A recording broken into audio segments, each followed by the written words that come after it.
राम सनेही घाट क्षेत्र अंतर्गत निष्कापुर छुलिया ग्राम पंचायत में विगत 28 वर्षों से चल रहे 5 दिवसीय सत्संग समारोह सम्मेलन में आज हम आए हैं जानने के लिए मुख्य आयोजकों से कि कैसे कार्यक्रम करवा रहे हैं, क्या कार्यक्रम के मुख्य उद्देश्य हैं, जानते हैं। आइए इधर आइए। हमारे साथ में हैं बाबा परमिंदर विक्रम सिंह जी। आज जानेंगे इनसे। बाबा, ये जो 29वां सत्संग समारोह चल रहा है, संत समारोह चल रहा है, तो आप लोग कैसे इसका आयोजन कर रहे हैं? इसका आयोजन ब्रह्मलीन वसुधा बंधु विश्व सेवक स्वामी श्री करुणेश जी महाराज के आशीर्वाद से 1996 में माननीय जो हमारे संचालक हैं, हमारे क्षेत्र के प्रतिष्ठित व्यक्ति हैं, माननीय गंगाबख्श सिंह जी, उनके सत प्रयासों से यह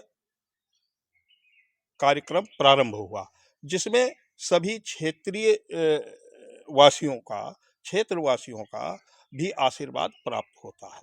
ये जन सहयोग से कार्यक्रम निरंतर 28 वर्ष से चल रहा है। ये 29वीं आवृत्ति आम जनमानस राम प्रेमियों को समर्पित है। बिल्कुल।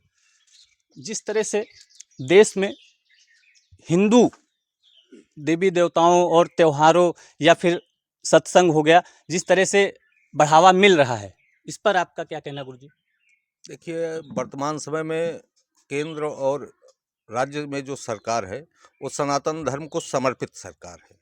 कोई भी सनातन धर्म से संबंधित जो भी कृत्य हो सकते हैं, उत्तर प्रदेश और भारत की दोनों सरकारें मिल करके सनातन को उसकी ऊंचाइयों पर लेकर भारत की और सनातन जो संस्कृति है इसको बहुत ऊंचे स्थान पर ले जाकर के प्रतिस्थापित किया है।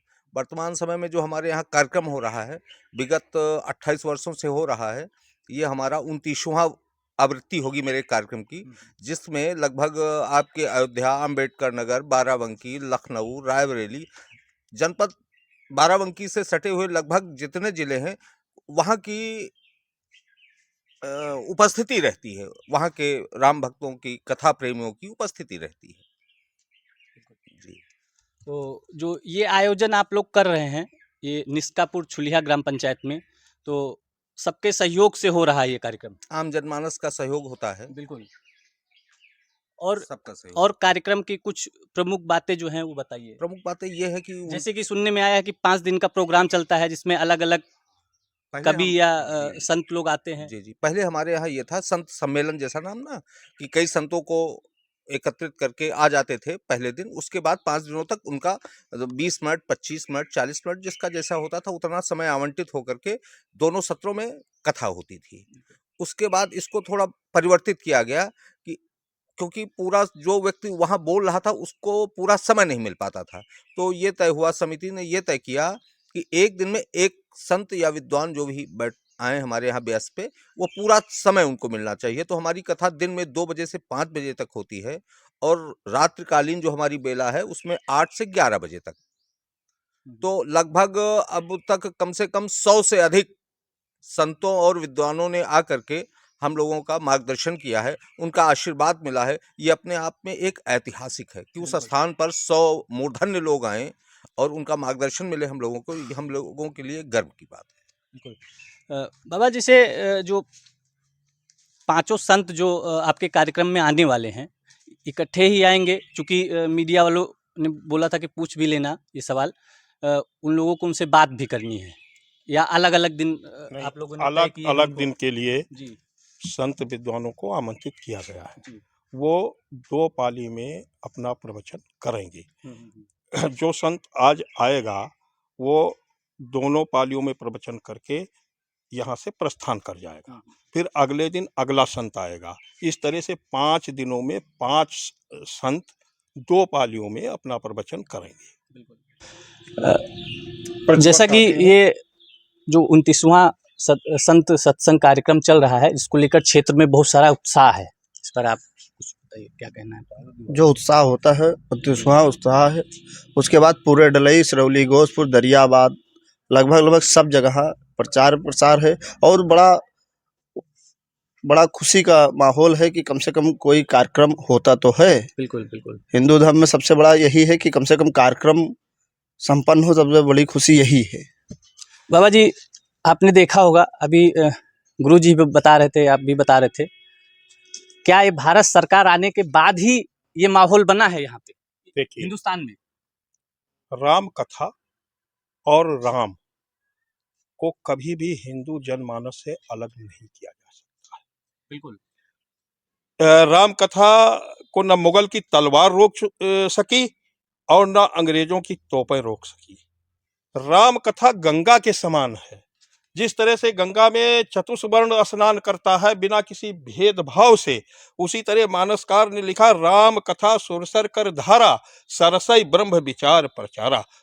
जैसे गंगा सनातन से चली आ रही और जब तक सूर्य चांद है तब तक रहेंगे, ठीक उसी तरह से राम कथा पूर्व में से चलती आ रही है, आज भी चलती रही है और कल भी चलती रहेगी। ये गंगा की धारा के समान है। जब सरकारें राम के प्रति समर्पित होती हैं तो कार्यक्रमों में निखार आता है, उत्साह बढ़ता है। लोगों में जो एक भय व्याप्त था सनातन के प्रति, वो आज समाप्त हुआ है और उत्तर प्रदेश की विधानसभा और लोकसभा में आज गीता के श्लोक और रामचरितमानस के चौपाइयां बोली जा रही हैं, जो कि अब तक नहीं हुई। बिल्कुल। तो राम कथा हितकारी है। राम कथा सुरसर कर धारा, सरसई ब्रह्म विचार प्रचारा। राम कथा कल बिटप कुठारी, सादर सुन शैलेश कुमारी। राम कथा सुंदर करतारी, संशय विहग उड़ावन हारी। राम कथा सच किरण समाना, संत चकोर करे जय पाना। आप एक राजनेता भी हैं, ऐसे में एक सवाल आपसे और बनता है। अभी आप जो दोहा भी सुना रहे थे, सारी चीज़ें सुना रहे थे, लेकिन कई सारे नेताओं ने रामायण की प्रतियां भी जलाई थी। देखिए, ये सनातन धर्म है। जाकी रही भावना जैसी, प्रभु मूरत देखी तिन तैसी। जब जनकपुर में रामचंद्र जी गए तो किसी को विराट स्वरूप देखा, योगिन प्रभु विराट में दिशा, और परिजनों ने उनको अपने स्वजन की तरह देखा और जिन लोगों ने के विचार दूषित थे उनको काल के रूप में मर्यादा पुरुषोत्तम राम दिखाई पड़े। मैं किसी का नाम नहीं लेना चाहता हूं, लेकिन जिसने रामचरितमानस के प्रति अवज्ञा की है उनका भविष्य भी देख लीजिए कि क्या हो रहा है। बिल्कुल सही कह रहे हैं आप। इस धरती को गौ गंगा गायत्री राम का जिसने अपमान किया है, तो या तो वो ऊपर चले गए हैं या सीकचों के पीछे हैं। किसी के नाम लेने से